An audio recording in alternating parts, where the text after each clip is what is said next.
Segunda carta de Paulo aos Coríntios, no capítulo de número 12, onde faremos a leitura do versículo 7 até o versículo de número 10.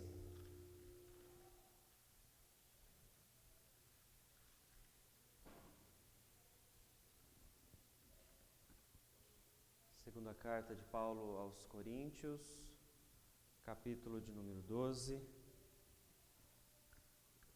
Vamos ler do versículo 7 até o versículo de número 10.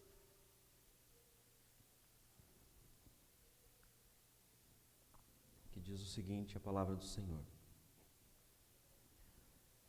E para que não me ensoberbecesse com a grandeza das revelações, foi-me posto um espinho na carne, mensageiro de Satanás para me esbofetear, a fim de que não me exalte. Por causa disso, 3 vezes pedi ao Senhor que o afastasse de mim.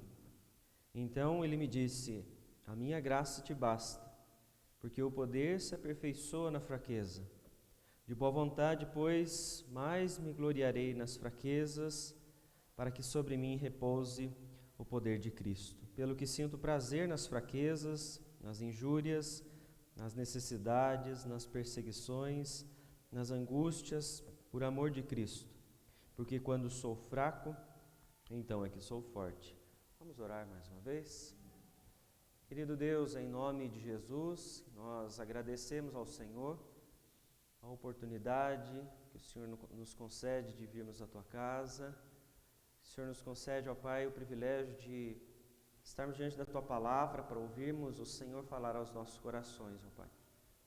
Peço assim a Deus em nome de Jesus, que o Senhor continue nos abençoando, falando a Deus aos nossos corações nesta manhã, através do agir do Teu Santo Espírito, ó Pai.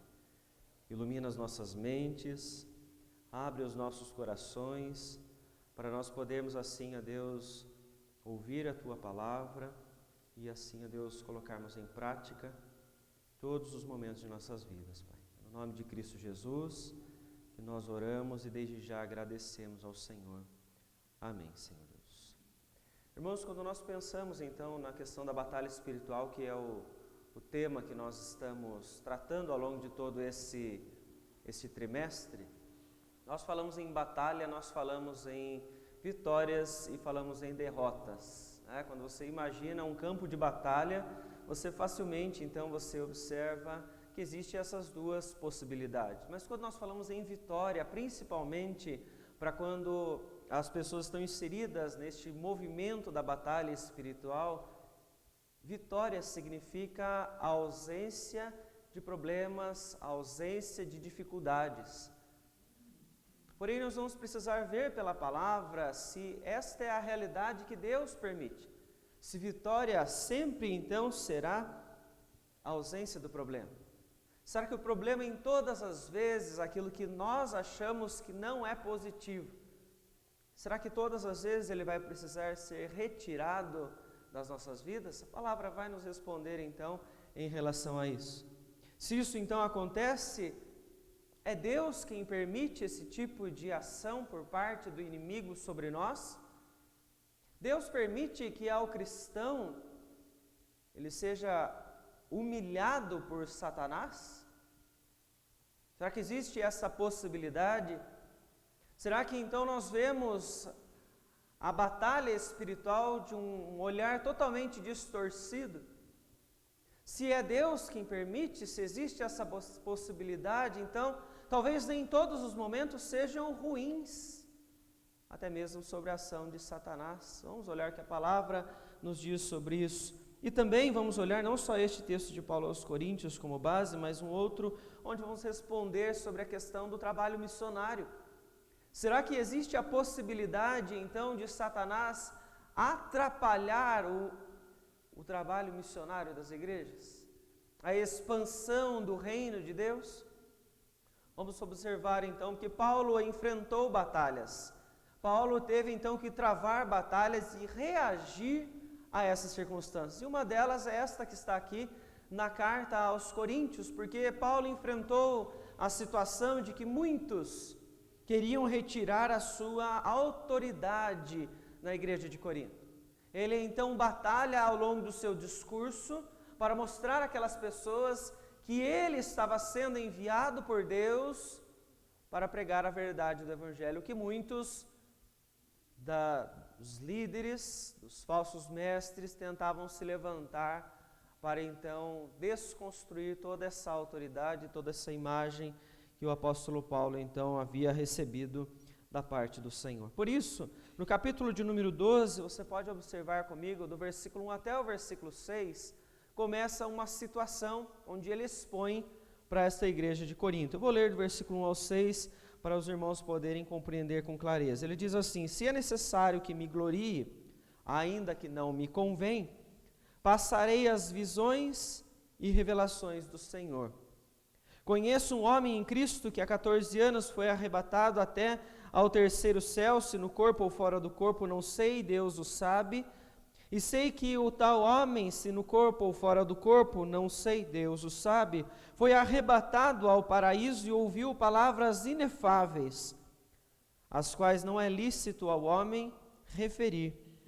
De tal coisa me gloriarei, não porém de mim mesmo, salvo nas minhas fraquezas, pois se eu vier a gloriar-me, não serei nécio porque direi a verdade, mas abstenho-me para que ninguém se preocupe comigo mais do que em mim vê ou que de mim ouve.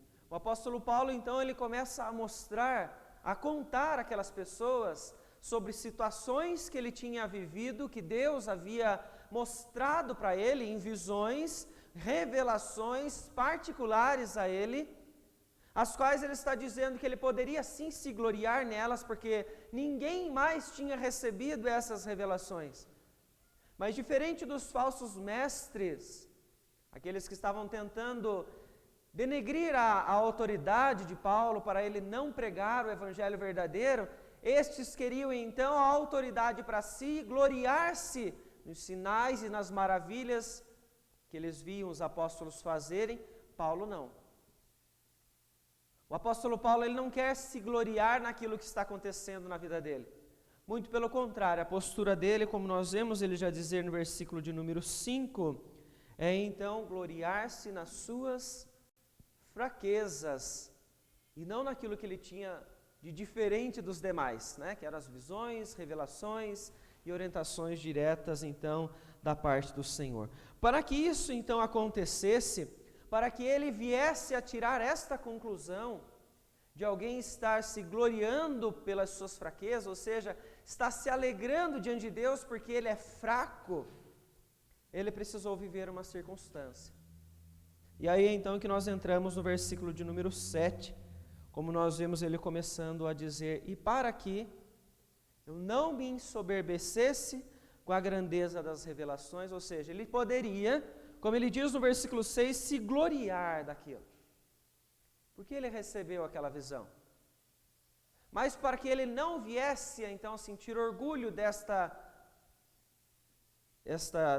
questão, né, essa prioridade que Deus dá a ele como apóstolo, então nós vemos o versículo 7 mostrar para nós: foi-me posto um espinho na carne, mensageiro de Satanás para me esbofetear, a fim de que não me exalte.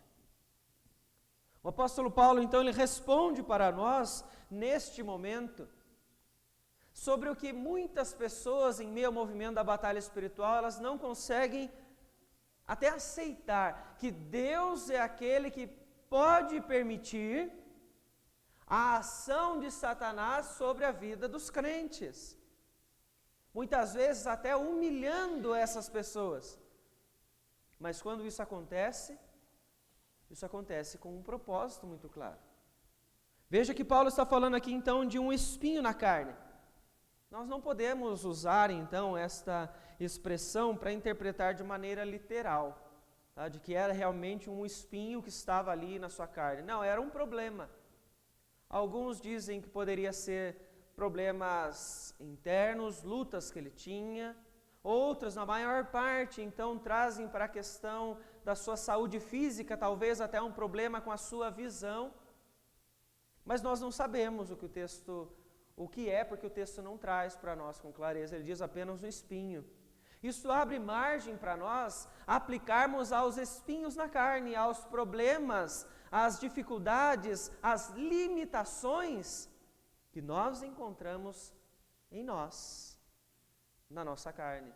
Então veja que é interessante que este espinho na carne seja este leque de possibilidades que nós temos, uma doença, uma luta contra um pecado, alguém que estava próximo dele, poderia ser uma pessoa usada por Deus naquele instante, o texto não mostra. Nós vemos então que isso estava na sua vida e de maneira intensa.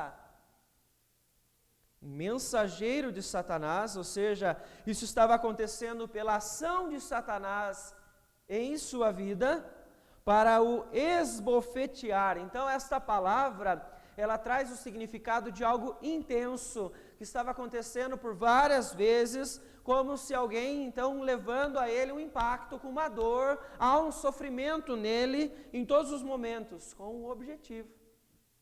Qual é o objetivo no final do versículo de número 7?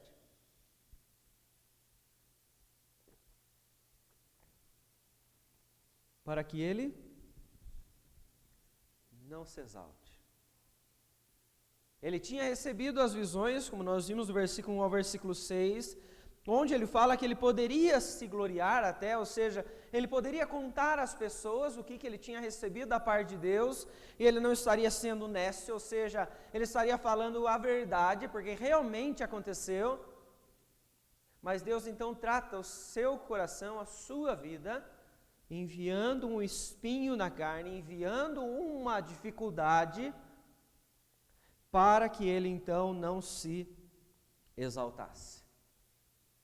Se existe então ação de Satanás sobre a vida de algum cristão, isso jamais vai acontecer sem a permissão divina.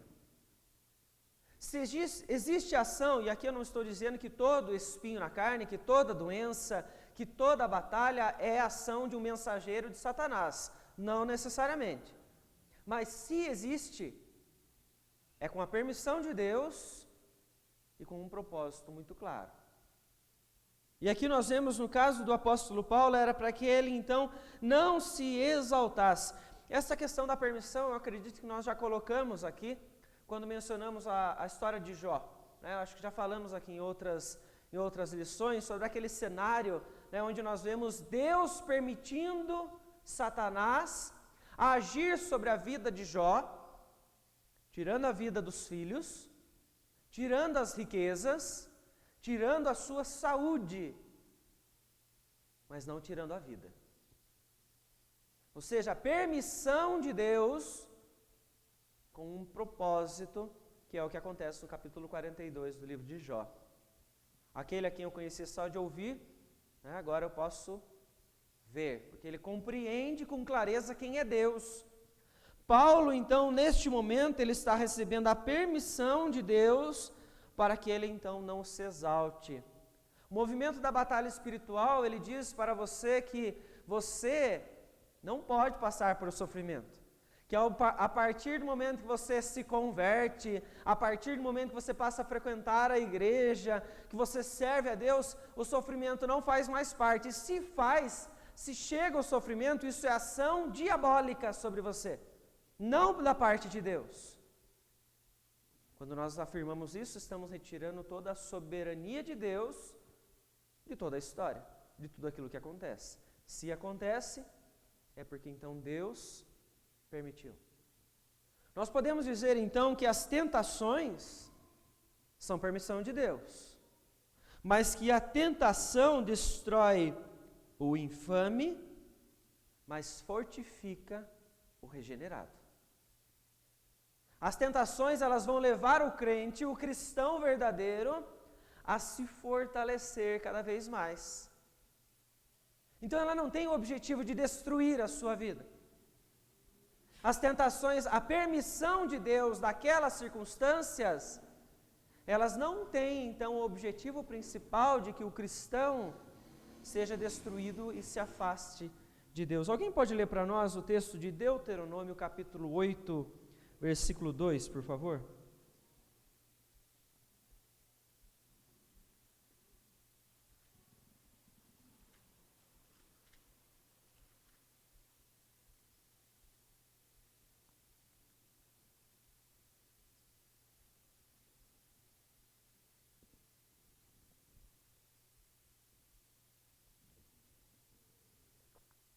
Deuteronômio, capítulo 8, versículo 2. Alguém pode ler para nós?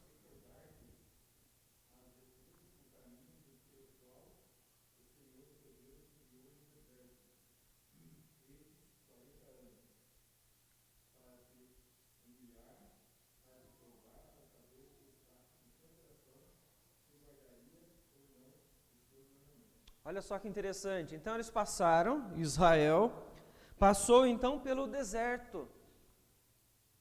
Então as pessoas quando olham todas as circunstâncias, todo o sofrimento, toda a dificuldade que eles tiveram no deserto, alguns olham isso então como, bom, aquele momento veio para destruir a vida de Israel.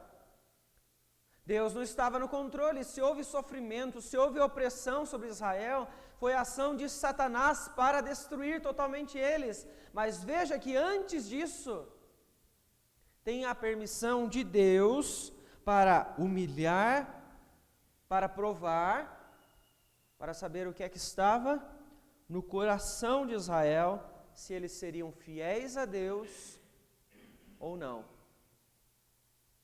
Porque esses momentos, então, apesar de existir a possibilidade da ação de Satanás, são permissão de Deus para nos provar. O cristão regenerado, ele é levado a se fortalecer ainda mais. Deus não está permitindo o momento daquele para destruir a sua vida, destruir a sua fé. É para te levar a cada vez estar mais maduro, não é isso que Tiago diz, então, quando no capítulo 1 ele fala sobre as provações? Alegre-se nas provações, porque elas vão te levar à perseverança, e a perseverança à integridade, à maturidade. Se você passa, então, hoje por problemas, é porque Deus está permitindo, e isto vai moldar o seu coração ao ponto de você se humilhar perante o Senhor, porque só quando eu entendo a minha fraqueza, é que eu tenho capacidade de reconhecer o poder de Deus sobre a minha vida. Se eu estou forte a todo tempo, se eu estou bem a todo tempo, facilmente, pelo meu coração pecaminoso, eu vou deixar de buscar a Deus. Eu vou deixar de olhar para o Senhor. Por isso que nós temos que fazer sempre um autoexame com o Evangelho como base, para quem somos nós, porque a partir do momento que eu esqueço primariamente quem sou eu, diante de Deus, pobre pecador que sou, eu começo a me orgulhar, a me ensoberbecer da minha aparente força, que eu não tenho. E isso faz o quê? Com que eu me afaste de Deus, que eu não precise mais dele. Quando eu me lembro das minhas fraquezas, então eu volto para Deus. Israel passou então pelo momento do deserto, para que eles então não se ensoberbecessem, não se orgulhassem, ao ponto de dizer, nós somos o povo escolhido por Deus, dentre todas as nações da terra, nós somos melhores, nós somos bons. Não, aquilo provou o coração deles. Provou a fidelidade de Israel. A mesma coisa aconteceu no tempo dos juízes. Alguém pode ler para nós, por favor? Juízes capítulo 3, versículo 4.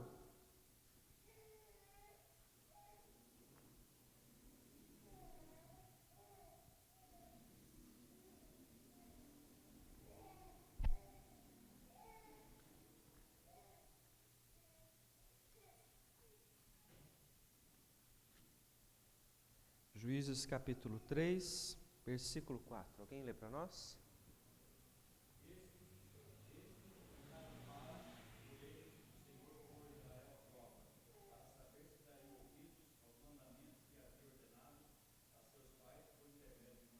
Veja que interessante, então, nesse contexto, o Senhor havia ordenado a Israel que a partir de cada terra que eles avançassem para a conquista daquilo que Deus havia prometido a eles, eles deveriam retirar os moradores dali, porque aqueles povos eram pagãos e idólatras.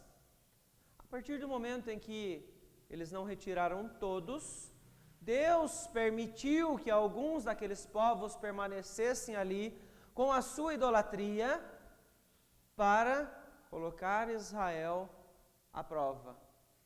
Eles estariam próximos de Israel, eles estariam em contato com o povo de Israel, com a sua cultura, com seus costumes, com a sua idolatria, para que Israel pudesse permanecer fiel a Deus, mesmo tendo contato com os povos pagãos.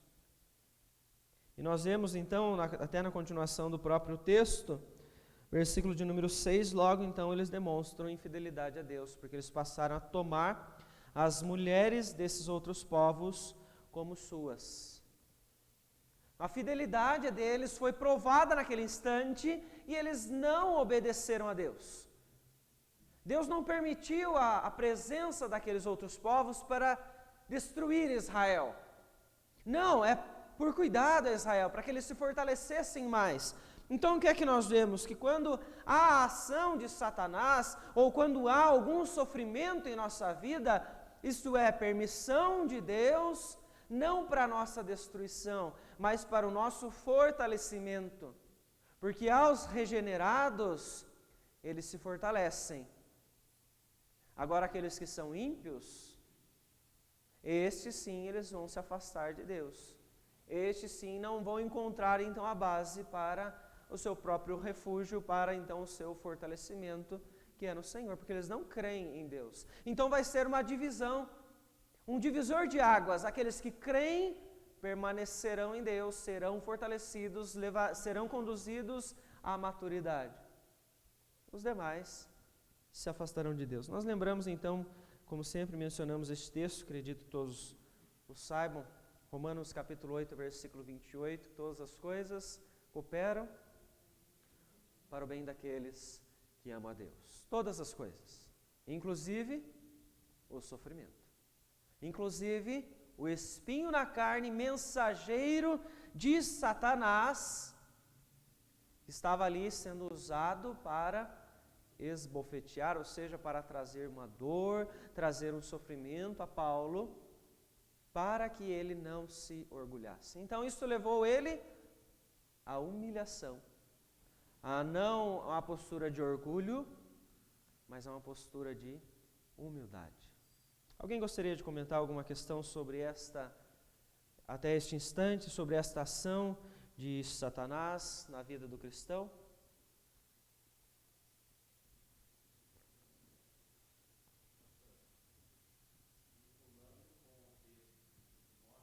Uhum.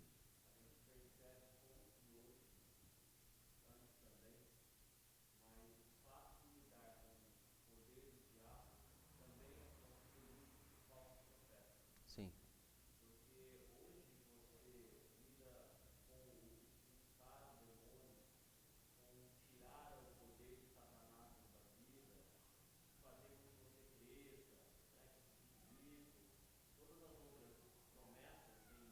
Uhum.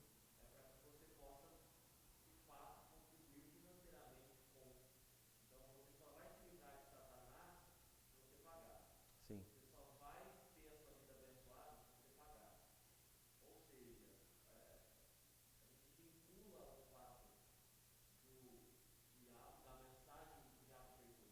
Uhum. Sim. Amedronta o povo, né? Porque é isso que a batalha, esse movimento faz, põe medo na igreja. Exatamente.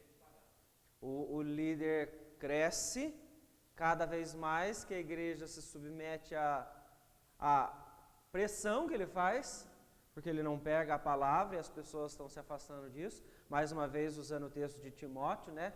Eles se afastam da doutrina e usam disso para levar as pessoas àquilo que lhes convém, né? E nisso nós vemos, no lado correto, né, da interpretação, a ação de Satanás também ali sobre muitas pessoas, tentando elas a se afastarem da doutrina, se afastarem da palavra. Então veja que ao mesmo tempo que nós temos uma prova da parte de Deus, que Ele permite a situação para que elas cresçam, nós também temos Satanás tentando levar as pessoas para longe, usando os falsos mestres para isso, usando a falsa doutrina para isso. Se eu enriquecer, eu estou forte. né? Então veja que há uma total distorção naquilo que é necessário para você ser um cristão, para você servir ao Senhor, e as pessoas se preocupam muito mais com o material, as pessoas se preocupam mais com o financeiro, do que com o seu próprio relacionamento com Deus, do que com o que Deus está falando pela palavra, né? Então veja que existe essa ação, né? Então você pode agora, depois que eu mencionei isso, talvez você esteja colocando a sua dificuldade, falando, será que é a ação de Satanás sobre a minha vida? Será que aquela pessoa que está fazendo isso, será que é a ação de Satanás através daquela pessoa? Pode ser, pode ser. Dá para eu ter a plena certeza se é ou não? É difícil nós então colocarmos essa certeza, mas se há um sofrimento, se há uma dor, se há um incômodo, o problema é o que eu como cristão faço mediante isso. Como é que eu vou reagir? Emprestando aqui a fala de Paulo, será que então, de Paulo, não do Paulo aqui, né, que senão eu falo da palavra, será que eu tenho que usar essa expressão da batalha espiritual? Bom, eu vou amarrar então o inimigo, eu vou repreender o inimigo que está, vou então repreender aquela pessoa que está fazendo isso comigo. Será que é isso que a palavra nos ensina que eu devo fazer quando existe ação de Satanás de alguma maneira tentando o cristão? O que é que o apóstolo Paulo fez? Na continuação do texto, versículo de número 8, alguém lê para nós de novo, por favor? Se alguém retirou, 2 Coríntios 12, 8.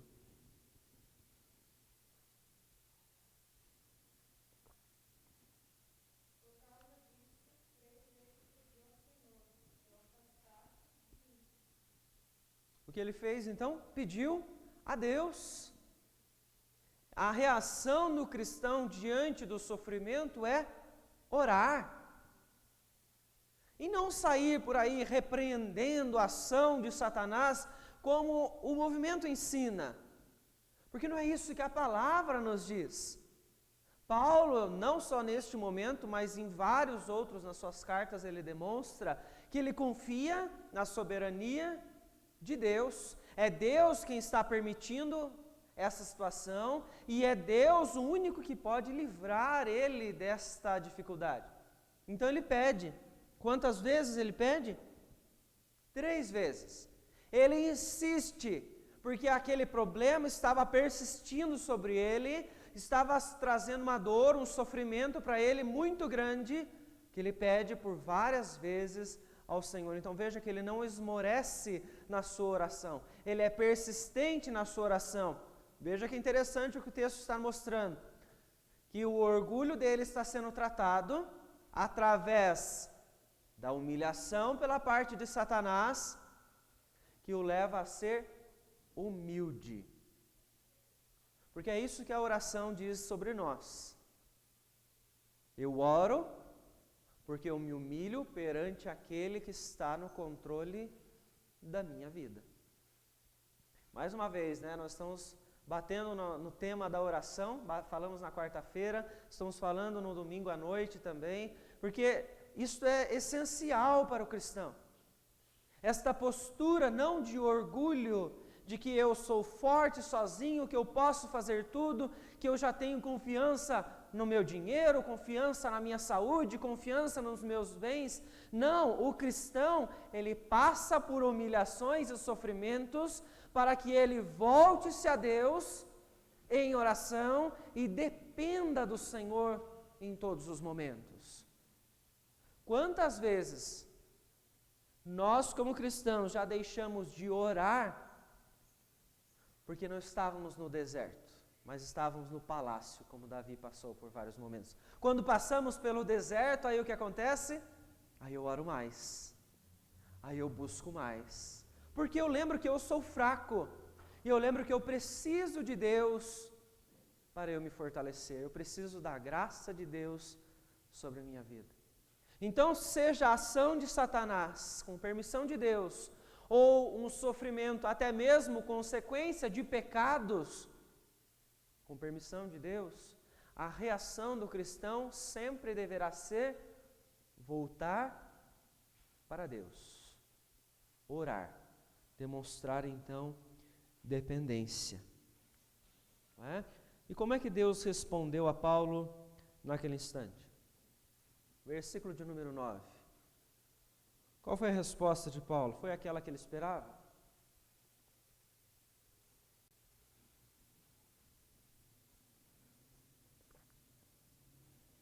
O que Deus disse para ele? A minha graça te basta. O pedido de Paulo era, 3 vezes pedir ao Senhor que afastasse. Retira de mim este espinho na carne. Retira este sofrimento que estou passando. 3 vezes. Ele insistiu e Deus disse para ele, então, a minha graça te basta. Por quê? O poder se aperfeiçoa na fraqueza. Se você não se deparar com a sua fraqueza, você não vai se deparar com o poder de Deus.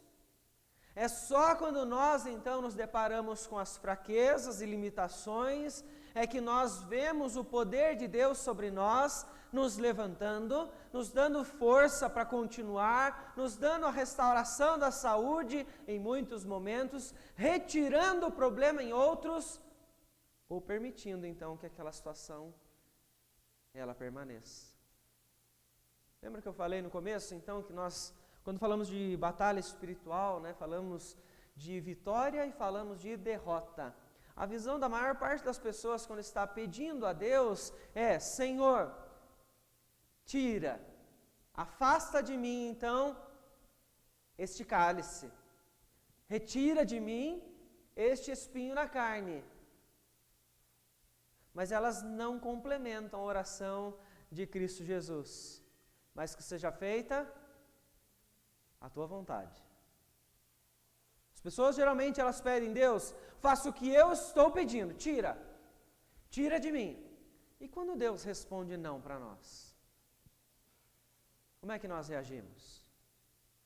Nem sempre as nossas orações elas estão de acordo com a vontade de Deus, porque nós somos pecadores. Nem sempre nós entendemos o que é o melhor para nós. Nem sempre nós entendemos os planos de Deus para nós naquela hora. E às vezes você acha que o caminho que você está trilhando é o correto e que você está orando: Deus, continua fazendo isso, e de repente Deus fala: não, não é aí. Vai para outro lado, filho. Se afasta dessa pessoa, deixa esta atitude. Ou ele diz: não, eu não vou tirar esta doença da sua família, esta doença da sua vida. É nesta hora que muitas pessoas que não entendem o que a palavra diz, que se rebelam, se revoltam contra Deus, porque elas acham que Deus tem que fazer aquilo que elas pedem nas suas orações. Elas não entendem que a oração é uma maneira delas se humilharem perante o Deus Todo-Poderoso para que Ele faça a vontade dEle. Nós só depositamos diante dEle os nossos anseios para nós ficarmos em paz, porque sabemos que está nas mãos dEle. Mas se não é a vontade dEle, eu preciso me submeter à vontade do Senhor. E para Paulo, naquela hora, aquele sofrimento, ele era intenso. Mas Deus não tirou o sofrimento dele.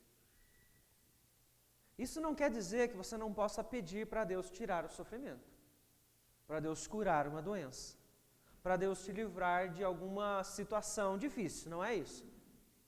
Mas é que em alguns momentos, Ele vai manter para tratar o seu coração, para te levar à humilhação mesmo, para te levar a entender que você sozinho não é nada.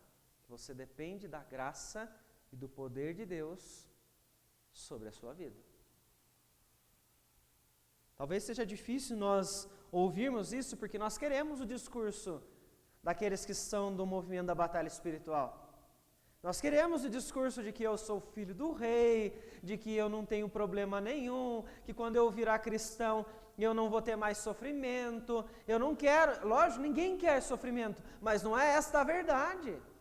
Não é isso que a palavra ensina para nós.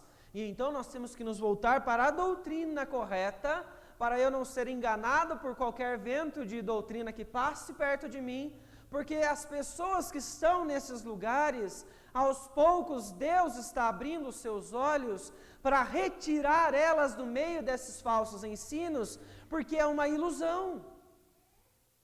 É uma ilusão de que elas não vão ter problema, é uma ilusão de que o dinheiro traz segurança, é uma ilusão de que os problemas nunca vão bater na porta do cristão, e quando elas se deparam com o que a palavra fala verdadeiramente, aí ela entende, opa, lá estava sendo ensinado algo errado para mim.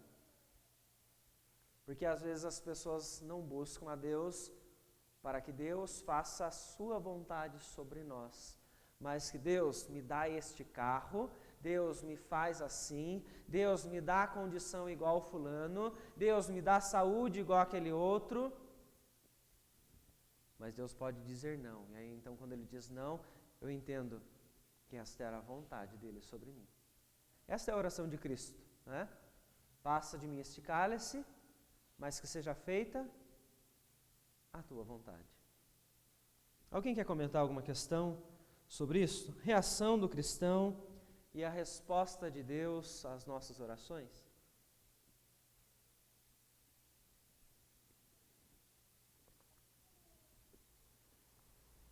Deus disse não para Paulo.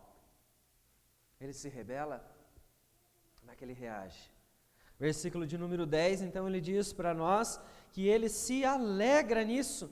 Ele sente prazer nas fraquezas. Alguma vez alguém já te disse para você sentir prazer nas suas fraquezas? Prazer nas injúrias, prazer nas necessidades, prazer nas perseguições, prazer nas angústias, por amor de Cristo? E geralmente as pessoas, então, quando você ouve falar sobre batalha espiritual, elas falam, fique feliz porque você venceu, e vitória é a ausência de todo o problema, é a ausência de doença, é a ausência de sofrimento. Não é isso que a palavra está falando aqui. Ela está falando para nós que existe prazer nas fraquezas, nas injúrias, na perseguição, na doença, no espinho na carne, no sofrimento, na necessidade, por amor de Cristo, porque eu, cristão, entendo que a graça de Deus me basta.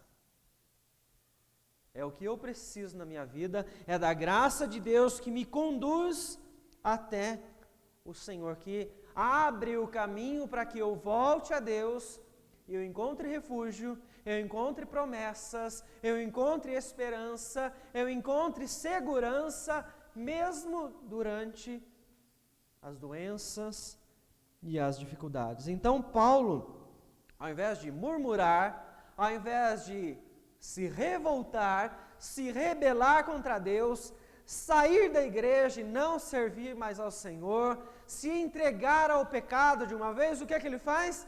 Ele transforma a dor, a angústia, em louvor a Deus. Eu me alegro no Senhor pelo sofrimento, porque eu sei que o que está acontecendo comigo é permissão de Deus. Ah, mas tem um fulano que trabalha comigo, que pega no meu pé porque eu sou cristão, que me faz eu sentir vergonha publicamente, ele tira sarro de mim, e Deus não tirou ele do serviço, Deus não converteu o coração dele, ele está lá, faz 10 anos que isso acontece. É permissão de Deus para moldar o seu coração, se isso te incomoda desse jeito. Deus está tornando você humilde, para que você não se glorie da sua condição como cristão, das suas posses que você tem, da vida que você leva, da saúde que você tem, mas que você a todo tempo louve a Deus, porque tudo que você tem, tudo que você é hoje, é porque Deus permitiu, porque Deus conduziu para que assim chegasse nessa situação. Então muitas vezes nós pensamos isso, nossa, mas para que isso tudo, né? Por que Deus não tirou fulano de tal? Às vezes Ele faz, né? Às vezes Ele tira. Às vezes Ele cura, sim, né? Às vezes não, muitas vezes, né? Nós diminuímos aí a ação e poder de Deus. Ele faz, mas às vezes não. E é para nós nos fortalecermos mais, para nos aproximarmos mais. Então nós vamos passar por batalhas a todo tempo e nós temos que lembrar que nem sempre vitória significa ausência de problema. Alguns momentos vai ser permissão de Deus, a ação de Satanás ao nos humilhar, independente da circunstância que seja, mas é Deus que está no controle de todas as coisas. Quando nós pedimos a Deus, não nos deixe cair em tentação, livra-nos do mal, nós não estamos pedindo ausência total, mas Deus, não nos deixe nos afastar da Tua graça totalmente. Nós vamos viver, vamos passar, mas nos fortaleça enquanto passarmos, nos dê ali condições pela Tua graça, pelo Teu poder, para nós então vencermos, e vencer nem sempre é a ausência do problema, nós temos que lembrar isso. Quando nós falamos então sobre a ação de Satanás, já dissemos aqui que ele tem poder, mas quando eu olho para a ação da igreja, quando eu olho para a obra missionária, você acha que Satanás tem algum tipo de influência sobre a vida da igreja, sobre a vida do cristão, ao ponto de impedir a expansão missionária, a expansão do reino, ou ele não tem esse tipo de autoridade? O que é que você vê? Você acha que isto é apenas, muitas vezes, comodismo da parte da igreja, ou você acha que Satanás pode sim agir de alguma forma impedindo a igreja de avançar? O que é que você pensa sobre isso?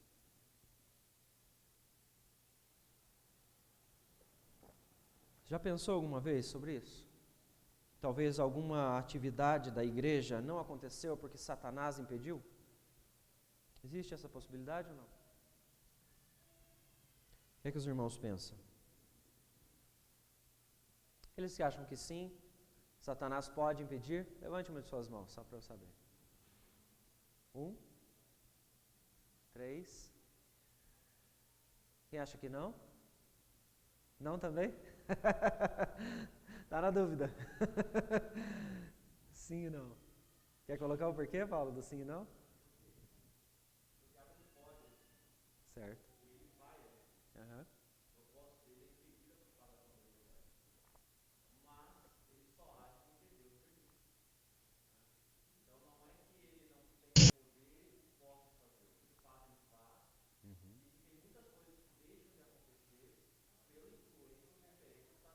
Sim.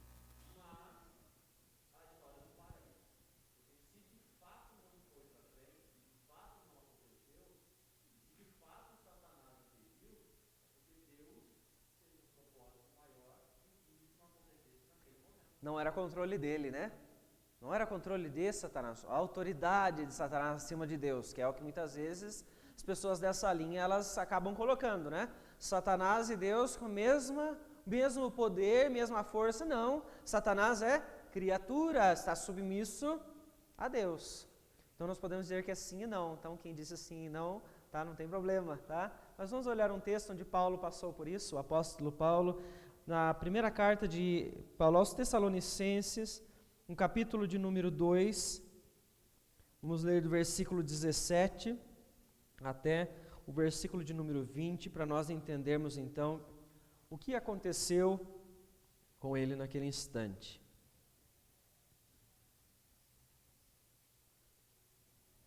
Primeira carta aos Tessalonicenses, capítulo 2, versículo 17 até o 20, que diz o seguinte, a palavra do Senhor: Ora, nós, irmãos, orfanados por breve tempo de vossa presença, não porém de coração, com tanto mais empenho, diligenciamos com grande desejo ir ver-vos pessoalmente. Por isso quisemos ir até vós, pelo menos eu, Paulo, não somente uma vez, mas duas. Contudo, Satanás nos barrou o caminho, pois quem é a nossa esperança, ou alegria ou coroa em que exultamos na presença de nosso Senhor Jesus, em sua vinda, não sois vós? Sim, vós sois realmente a nossa glória e a nossa alegria. Então veja só, A cidade de Tessalônica, os irmãos que acompanharam no início do ano, às quartas-feiras, nós estudamos as cartas aos irmãos desta cidade. Ela era uma cidade que tinha grande influência de religiões pagãs, por ela ser uma cidade então portuária, onde então tinha um fluxo de muitas pessoas com muitas culturas. E nós temos então ali o apóstolo Paulo com o desejo de voltar àquela cidade, de ver novamente os irmãos, porque ele não está com eles, né? Ele foi orfanado por breve tempo da presença, ou seja, está afastado deles, né? Eles não estão juntos, mas ele gostaria de voltar, e esta é a postura do apóstolo Paulo com o seu pastoreio, o seu amor. Então, quando ele deixa uma igreja, quando ele planta uma igreja, quando ele tem contato com alguns irmãos, ele sempre tem esse tipo de postura, este amor. Ele quer estar junto, ele quer viver com aqueles irmãos, ele quer então ter o privilégio de ter comunhão com eles. Mas o texto nos mostra então que ele tentou não uma, mas ele tentou 2 vezes ir então até aquela cidade, mas Satanás barrou o seu caminho. Então nós vemos aqui, existe a possibilidade de Satanás impedir a ação da igreja em algum local, a expansão da igreja, o trabalho missionário. Possibilidade existe. Não generalizamos que em todos os casos seja, porque como Paulo aqui nos disse, né? Eu vou falar não só Paulo, o presbítero Paulo, para ninguém confundir, principalmente quem está nos assistindo em casa, né?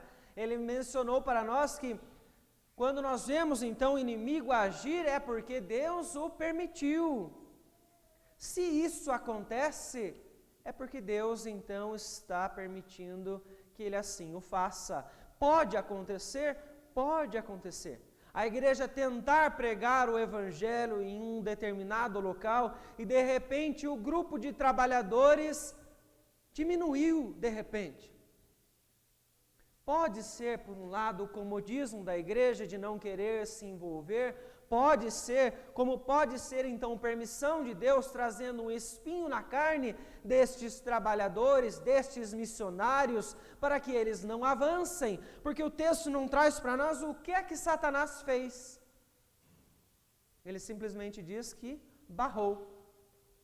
Não fala para nós se foram naquele instante pessoas, porque ele vai falar mais à frente sobre a aflição, ele vai falar sobre tribulação, privação, mas ele não dá clareza para nós do que realmente aconteceu para ele não poder voltar à cidade de Tessalônica.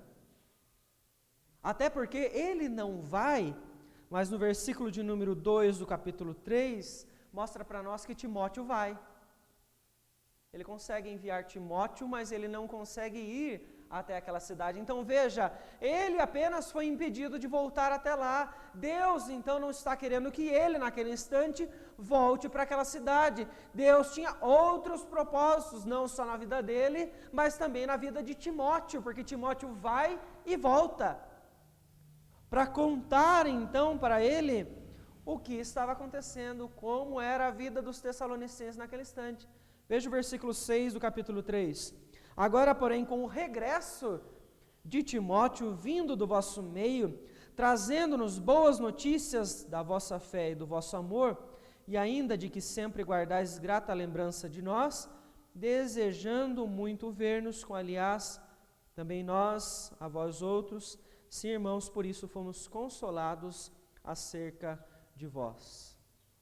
Então veja que interessante, Paulo, ele entendeu, e mais uma vez o texto não traz para nós a clareza disso, como é que ele conseguiu entender, mas ele tem sabedoria do alto para ver que está sendo impedido de fazer.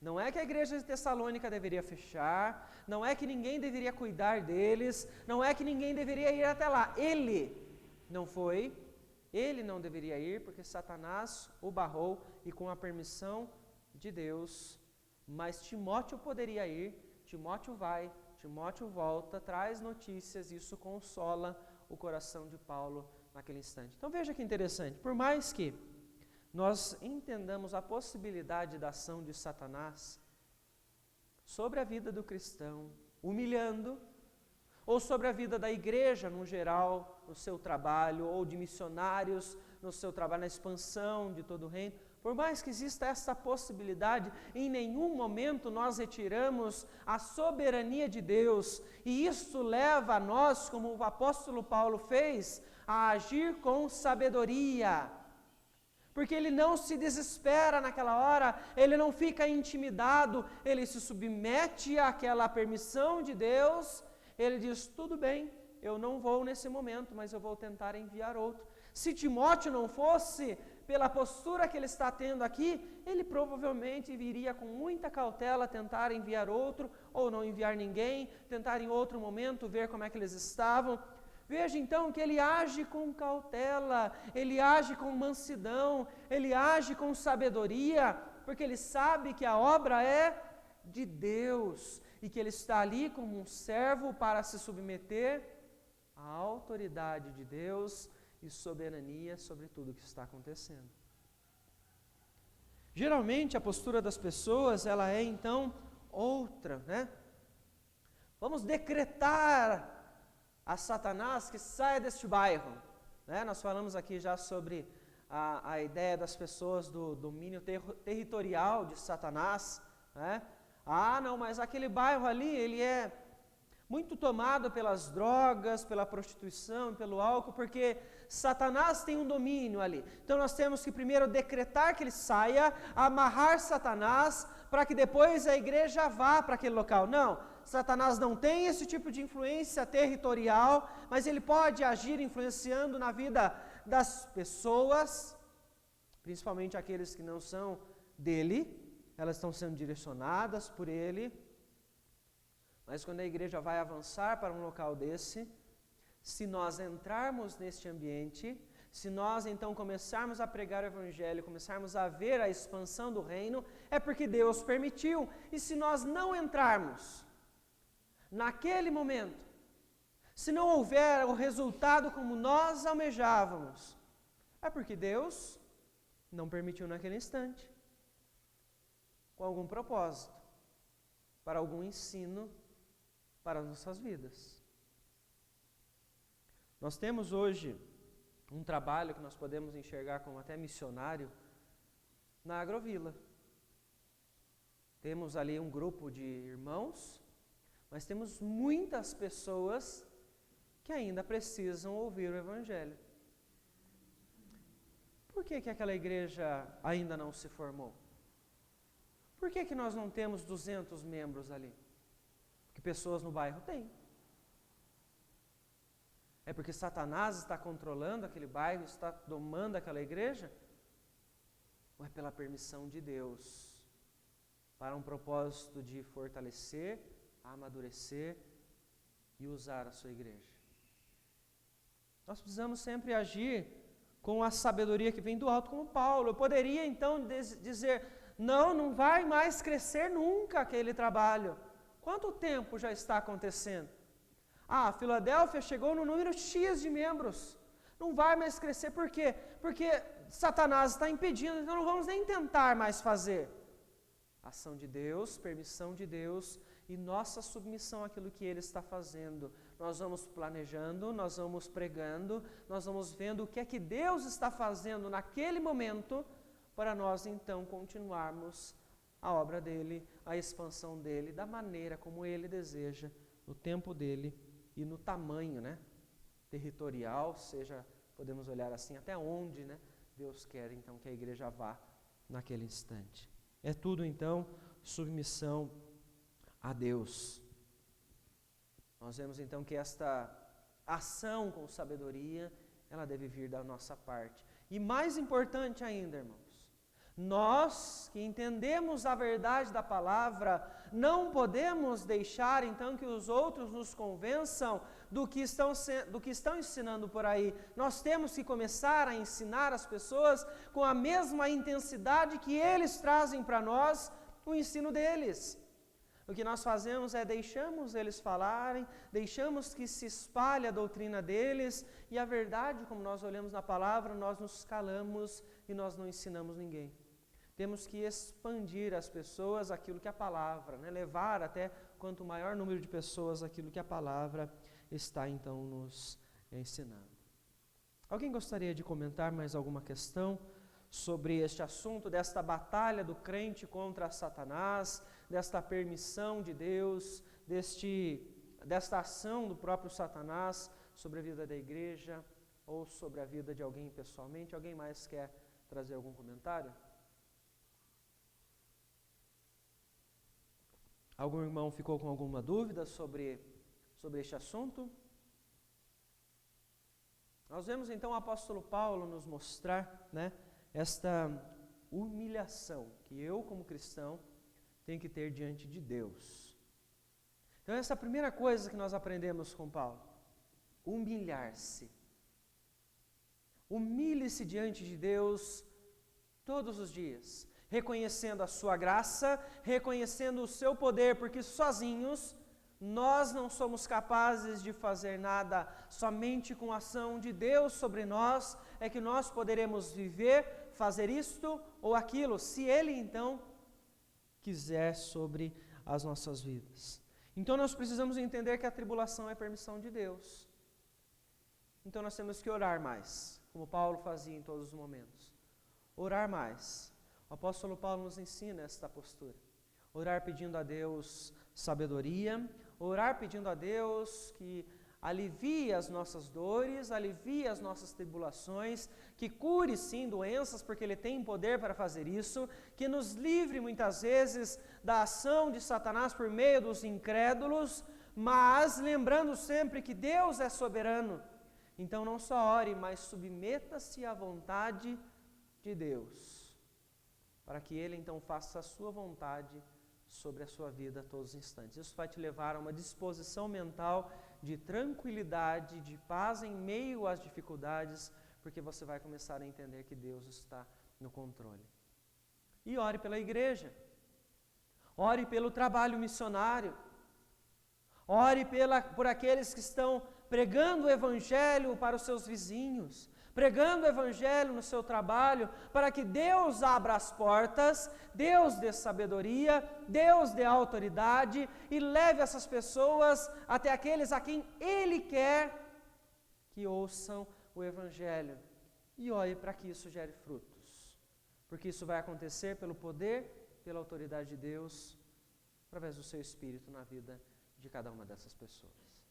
Que Deus nos abençoe, irmãos, para que nós venhamos a entender a batalha espiritual conforme as Escrituras nos ensinam, para nós termos esta capacidade não só de dialogar com quem é do movimento de batalha espiritual de igrejas, às vezes neopentecostais, que distorcem a verdade da palavra, mas para você estar firme, para você então mostrar a essas pessoas que muito do que está sendo ensinado para elas não está na palavra. Você hoje tem capacidade de pegar um texto de Paulo, o apóstolo Paulo, no capítulo de Coríntios, e conversar com essas pessoas explicando o que é que o texto nos diz. Que Deus nos abençoe para termos sabedoria, para agirmos no meio dessas pessoas e estarmos fortes em meio às tribulações.